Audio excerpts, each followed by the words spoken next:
হ্যাঁ কাটো, happy birthday কাটো। লিচুর পাশাপাশি মেজো মেয়ে লায়লার আরও একটি পছন্দের ফল হলো কাঁঠাল।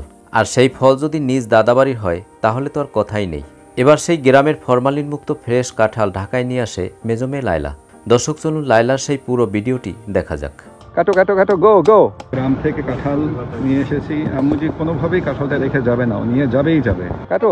আচ্ছা আচ্ছা, ভাইকে দাও, তুমি খালি দাও বাকিটা। এটা কিভাবে কেটে দাও বাকিটা, মানে উনি কেটে দেবে। দাও, দেখো কিভাবে এটা কষ বের হয়।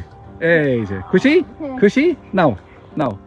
বলো আগে চাচিকে থ্যাংক ইউ বলো, থ্যাংক ইউ ভাইয়া বলো থ্যাংক ইউ। চাচার গাছের কাঁঠাল ওষুধ নাই। দর্শক কেমন লাগলো আজকের ভিডিওটি অবশ্যই কমেন্ট করে জানিয়ে দিন। আর ভিডিওটি যদি ভালো লাগে তাহলে আমাদের চ্যানেলটি সাবস্ক্রাইব করে আমাদের পাশে থাকুন। ধন্যবাদ।